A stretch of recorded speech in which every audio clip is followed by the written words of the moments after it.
I'm Kelly, and I grew up in what you'd call a good family. Mom and Dad loved me to bits and made sure I got the best education possible. Life was pretty sweet, I gotta say. But the real gem in my childhood? That was Sarah. Sarah and I met in elementary school, and from day one, we were thick as thieves.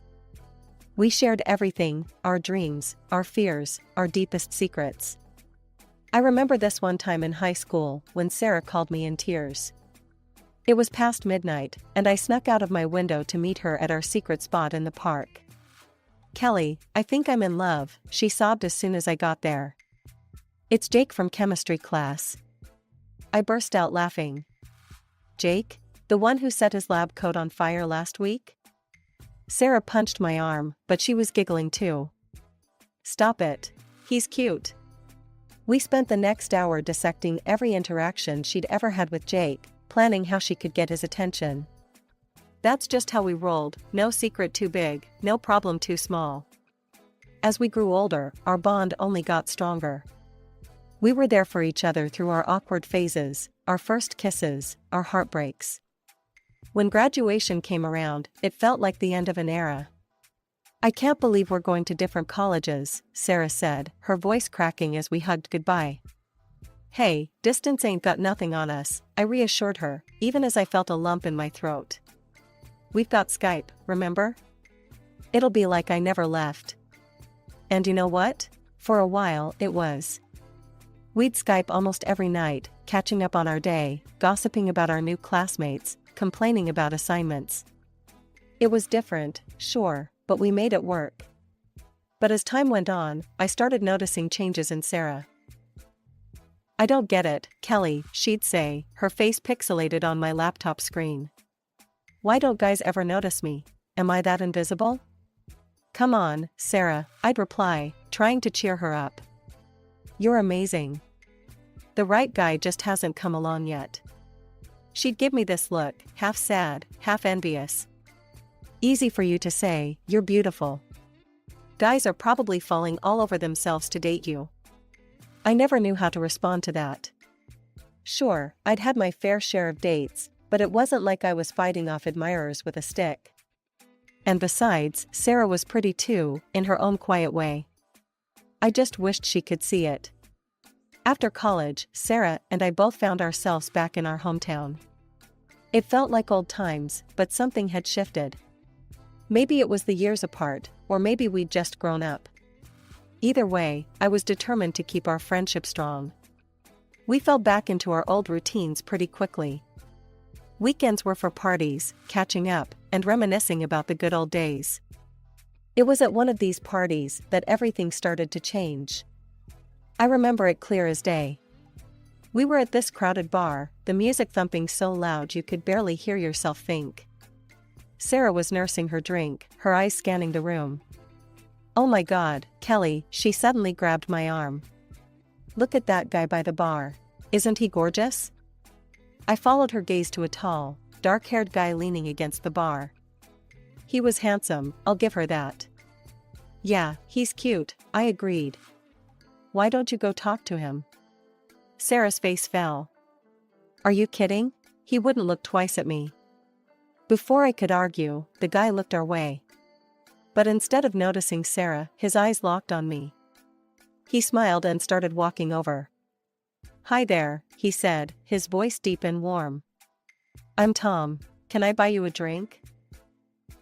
I glanced at Sarah, who was staring at her shoes. Thanks, but I'm good," I replied, trying to include my friend. "I'm Kelly, and this is my friend Sarah." Tom barely acknowledged Sarah, his attention fully on me. "Well, Kelly, how about a dance then?" Reluctantly, I let Tom lead me to the dance floor. As we swayed to the music, I couldn't help but feel guilty, knowing Sarah was watching from the sidelines. Over the next few weeks, Tom was persistent.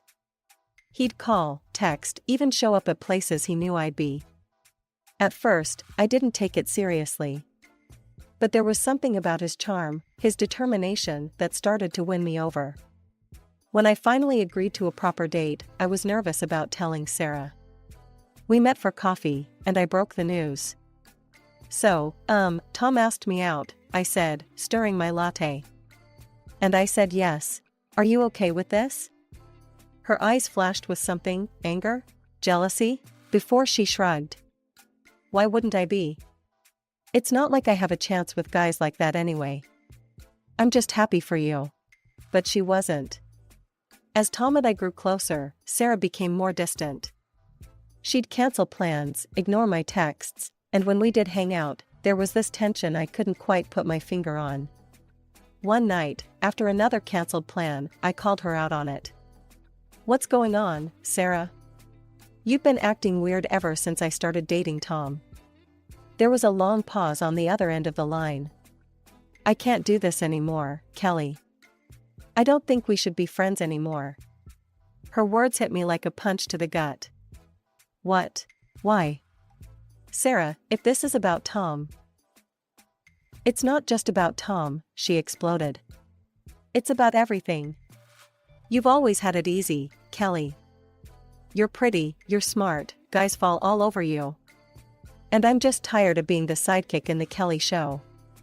The line went dead, leaving me staring at my phone in disbelief. I wanted to fix it, to make her understand that she wasn't just a sidekick to me. But as the days turned into weeks with no word from Sarah, I started to accept that maybe our friendship had run its course. 2 years flew by in a whirlwind of love and laughter with Tom. He was everything I could have hoped for in a partner, kind, funny, and supportive.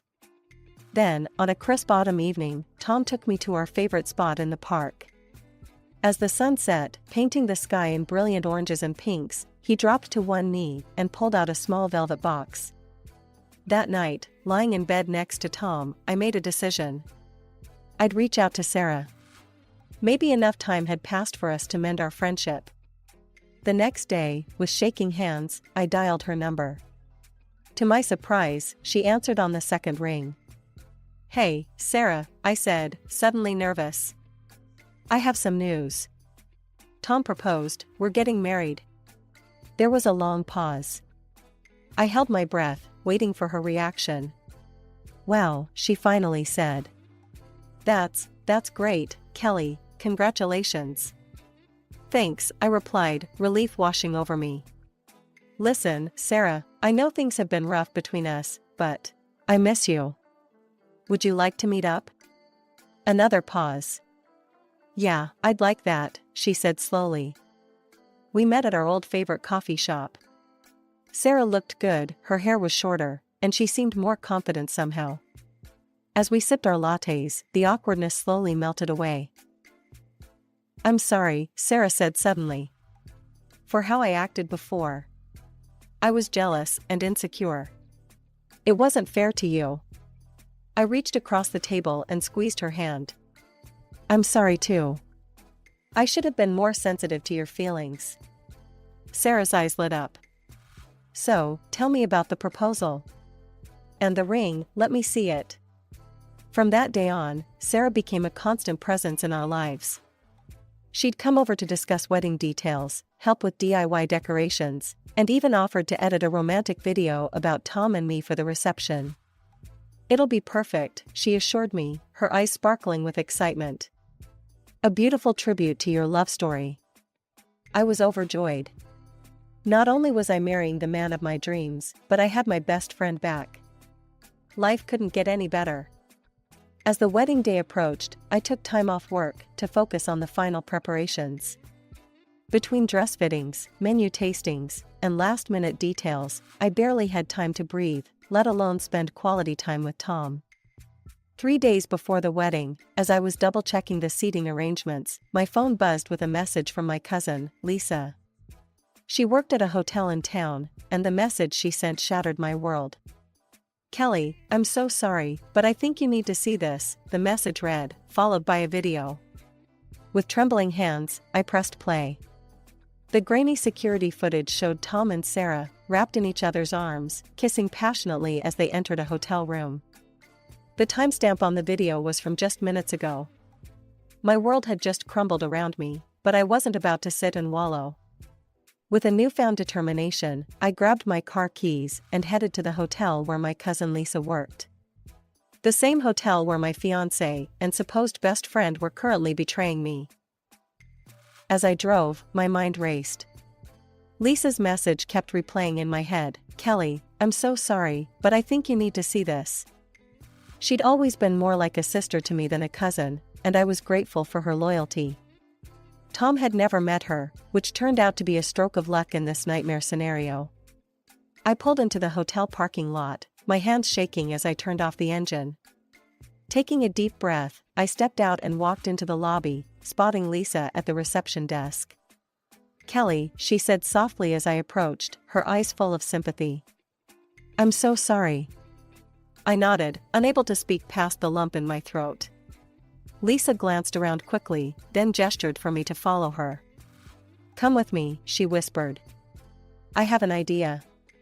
She led me to a small room near the stairwell. It was barely bigger than a closet, with a chair facing a small window. It's a security observation room, Lisa explained. You can see people coming and going on the stairs, but they can't see you. We waited in tense silence. I kept my phone ready, determined to gather more evidence of their betrayal. After what felt like an eternity, I heard familiar voices. That was amazing, Sarah's breathy voice drifted up the stairwell. You're such an incredible lover, Tom. I felt bile rise in my throat as Tom's deep chuckle followed. You're not so bad yourself, babe. Kelly doesn't even compare. They came into view, and I hit record on my phone, my hand surprisingly steady. Tom had his arm around Sarah's waist, pulling her close as they descended the stairs. What about after the wedding? Sarah asked, a hint of worry in her voice. Will we still be able to do this? Tom stopped, turning to face her. He cupped her face in his hands and kissed her deeply. I zoomed in, capturing every excruciating detail. Of course we will, Tom said as they broke apart. You think a little thing like marriage is going to stop me from being with you? We'll find ways to sneak off during the reception. Maybe even during the ceremony if we're clever. They both laughed, the sound grating on my ears. Sarah playfully swatted his arm. You're terrible, but I love it. And I love you, Tom replied, kissing her again. I stopped the recording, feeling sick. Lisa put a comforting hand on my shoulder. I'm so sorry, Kelly. What are you going to do? I stood up, a plan already forming in my mind. I'm going to make them pay, I said, my voice cold and determined. They think they can laugh about sneaking around at my wedding? Well, I've got a surprise for them. The next 3 days were an exquisite form of torture. Every smile from Sarah, every touch from Tom, felt like a knife twisting in my gut. They played their parts perfectly, the supportive best friend and the loving fiancé. If I hadn't seen the video with my own eyes, I might have convinced myself it was all a terrible mistake. The bachelorette party was the ultimate test of my acting skills. Sarah had organized it, inviting all our mutual friends. My cousin Lisa was there too, a silent pillar of support. As we sipped champagne and played silly wedding-themed games, I felt like I was watching the scene from outside my body. Sarah leaned in to whisper, I'm so happy for you, Kelly. You and Tom are perfect together. I nearly choked on my drink. Lisa, noticing my distress, quickly grabbed my hand and squeezed it reassuringly. I shot her a grateful look. Without her, I might have lost it right then and there, screaming at Sarah for her betrayal. Instead, I plastered on a smile and raised my glass. Thanks to my amazing maid of honor for this wonderful party. The girls cheered, oblivious to the undercurrent of tension. Sarah beamed, basking in the praise, while I imagined dumping my drink over her head. The night before the wedding, Sarah came over with a flash drive. I've got a surprise for you, she said, her eyes twinkling. I put together a video of all your romantic moments with Tom. We'll play it before the ceremony tomorrow. It'll be so beautiful. As soon as she left, a plan began to form in my mind. I looked at the flash drive, then at my phone where the damning video was stored. A cruel smile spread across my face. Oh, there would be a video played tomorrow all right, but not the one Sarah was expecting. I was so caught up in my thoughts that I didn't hear Tom come in. "Whoa," he said, stopping short. "What's with that look?" I forced a laugh. "Oh, that. I was just thinking about tomorrow. I can't wait for the ceremony." Tom's face softened. He crossed the room and pulled me into his arms. "I can't wait either. I love you so much, Kelly. I'll always be faithful to you, I promise." The irony of his words made me want to scream. Instead, I buried my face in his chest, pretending my shudders were from happiness rather than rage. As I lay in bed that night, listening to Tom's steady breathing beside me, I finalized my plan. I would swap the videos early in the morning, before anyone else arrived at the venue. Sarah's lovingly crafted montage of lies would be replaced with the raw, ugly truth. Part of me felt guilty for what I was about to do. It would be so public, so humiliating. But then I remembered the way Tom and Sarah had laughed about sneaking away during the wedding, and my resolve hardened. The morning of what should have been my wedding day dawned bright and clear. As guests began to arrive, I plastered on a smile, playing the role of the blushing bride. Sarah fluttered around me, adjusting my veil and gushing about how beautiful everything looked. It took every ounce of self-control not to slap her. Finally, it was time. The guests were seated, an expectant hush falling over the room. Tom stood at the altar, looking handsome and completely unsuspecting. Sarah gave me a thumbs up from the side, ready to play her carefully crafted video. Before we begin, the officiant announced, "We have a special presentation to set the mood for this joyous occasion." I closed my eyes as the video began to play. For a moment, there was only confusion as the grainy hotel footage appeared instead of the expected romantic montage. Then, as Tom and Sarah's voices filled the room, discussing their affair in explicit detail, all hell broke loose. Gasps of shock rippled through the audience. Tom's face drained of color, while Sarah let out a strangled cry. I stood there, my heart pounding, as the truth I'd been carrying for days was finally exposed. The silence that followed the video was deafening. You could have heard a pin drop. Then, Sarah's parents erupted. "How dare you?" her mother shrieked, pointing at me. "How could you humiliate our daughter like this? You're cruel and spiteful." Before I could respond, my own parents jumped to my defense. "Your daughter is the cruel one," my father roared. "She betrayed Kelly. And you," he turned to Tom, his face red with anger, "you're a scoundrel. A bastard. You have no place in our family." The venue descended into chaos. Guests began taking sides, some defending me, others condemning my actions. "She had every right to expose them," I heard someone shout. "But to do it like this? On her wedding day? It's too much," another argued. I stood in the middle of it all, a strange calm washing over me. This was it. The moment I'd been building towards for days. As the shouting continued, I finally raised my voice. "Enough." Surprisingly, the room fell silent, all eyes turning to me. "I'm sorry," I said, my voice steady. "I'm sorry you all had to witness this. But I'm not sorry for exposing the truth. Clearly, there won't be a wedding today. Please, feel free to take your gifts home with you. And thank you for being here, even if it didn't turn out the way any of us expected." With that, I turned and walked out of the venue, leaving the murmuring crowd behind me. As I stepped into the sunlight, I felt a weight lift off my shoulders. It was over. The truth was out. 5 days later, a notification popped up on my phone. It was from Tom. My heart raced as I opened the message, unsure of what to expect. "Kelly, what you did was cruel and unnecessary. You've humiliated me and Sarah in front of everyone we know. You need to take responsibility for your actions. I expect you to pay for all the wedding penalties and compensate me for the emotional distress you've caused. If you refuse, I'll be forced to take legal action." I stared at the screen, a mixture of disbelief and anger washing over me. He was the one who cheated, and now he was threatening me? I typed out a quick, curt response. "You've got to be kidding me, Tom. You and Sarah are the ones who should be paying for everything. Don't contact me again. I blocked him immediately after sending the message, my hands shaking with rage. A trial? Let him try. I had video evidence of his infidelity. But the thought of dragging this out in court made me feel sick. Just as I was starting to spiral into anxiety about potential legal battles, my phone rang. It was Margaret, Tom's mother. Hesitantly, I answered. Hello, Kelly. Tom's father and I want to apologize.